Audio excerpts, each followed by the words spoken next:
Student, I hope आप लोग घर पे रहकर अपनी स्टडी को जारी रखे होंगे, पढ़ रहे होंगे। और आपको पता ही है कि इस एपिडेमिक में आपको ज़्यादा घूमना नहीं है, घर से बाहर जाना नहीं है। तो अगर आप ऑनलाइन बैठ के शिक्षा करते हैं, पूरा करते हैं काम और पढ़ते हैं, तो आपका टाइम भी पास होगा, आपके लिए आपका नॉलेज भी बढ़ेगा और वर्क भी आपका कंप्लीट रहेगा।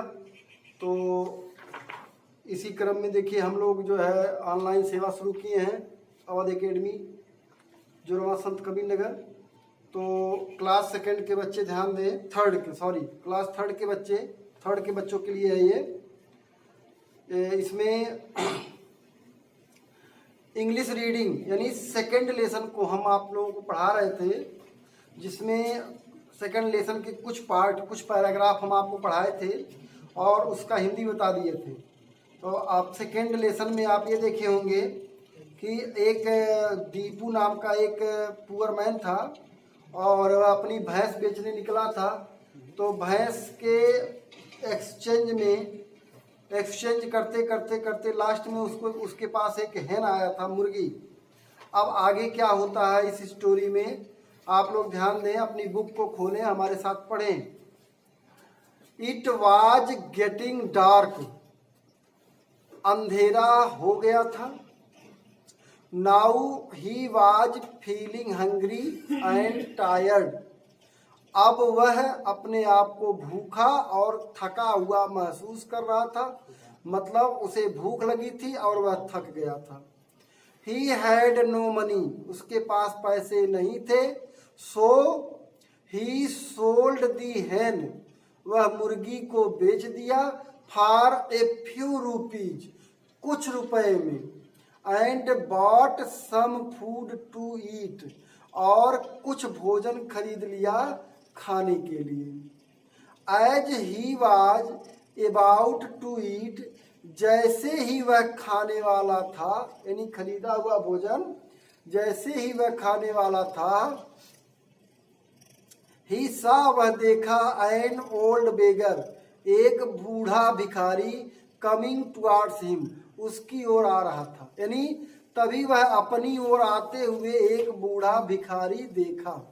The old beggar came to him, बूढ़ा भिखारी उसके पास आया। एंड सेड, और बोला, आई एम वेरी हंग्री, मैं बहुत भूखा हूँ। I have not eaten anything for many days, मैं कई दिनों से कुछ खाया नहीं हूँ। Deepu felt pity on him, Deepu को उस पर दया आ गई। And gave him the food, और उसे भोजन दे दिया। व्हेन ही रिटर्न्ड होम, जब वह घर लौटा, रिटर्न मीन्स लौटा। He was looking very tired and hangry, वह बहुत थका हुआ दिख रहा था और उसे भूख भी लगी थी। यानी वह अपने आप को बहुत थका हुआ और भूखा महसूस कर रहा था। हिज वाइफ आस्क्ड हिम, उसकी पत्नी उससे पूछी, अबाउट द डील, उस डील के बारे में। While she was serving food, जब उसे भोजन दे रही थी तब डील के बारे में पूछा कि जो आप भैंस बेचने गए थे उसका क्या हुआ। Deepu told her the entire story, Deepu ने पूरी कहानी बता दी। हिज वाइफ सेड, उसकी पत्नी ने कहा, you have done the right thing, तुमने सही चीज यानी सही काम किया। One should never turn away, one should never turn away A beggar without giving food, किसी को भूखे नहीं जाना चाहिए, बिना भोजन दिए उसको नहीं भेजना चाहिए। आफ्टर दैट, उसके बाद, दे वेंट टू बेड, वे बिस्तर पर चले गए। नेक्स्ट मॉर्निंग, अगली सुबह। व्हेन दीपू केम आउट, जब दीपू बाहर आया, ऑफ हिज हट, अपनी झोपड़ी से। ही वाज सरप्राइज्ड, वह आश्चर्य में पड़ गया टू सी, देखकर, ऑल द एनिमल टुगेदर, सारे जानवर एक साथ। उसमें कौन कौन से जानवर?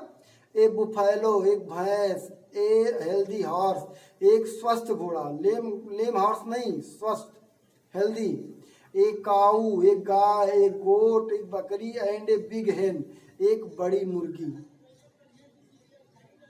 There was a bag of gold coins beside them, और उन सब के बगल में एक सोने के सिक्के से भरा हुआ बैग था, झोला। हिज वाइफ सेड, उसकी पत्नी ने कहा, this is the blessing of the old beggar, यह उसी बूढ़े भिखारी की आशीर्वाद है, whom you fed yesterday, जिसको तुमने कल खिलाया था। आई एम श्योर दैट, मैं निश्चित रूप से कह सकती हूँ या मैं निश्चित हूँ दैट कि he was God in disguise, यानी वह भेष बदलकर ईश्वर ही थे। Now Deepu and his family had no worries, अब दीपू और उसके परिवार को कोई चिंता नहीं रह गई थी। तो बच्चों, ये क्लास 3 का जो सेकंड लेसन है इंग्लिश फर्स्ट का, वो ख़त्म हो चुका है और आशा है आप लोग इसको पढ़ रहे होंगे, और उसके बाद हम अगले वीडियो में आपको क्वेश्चन आंसर देंगे। बस, धन्यवाद।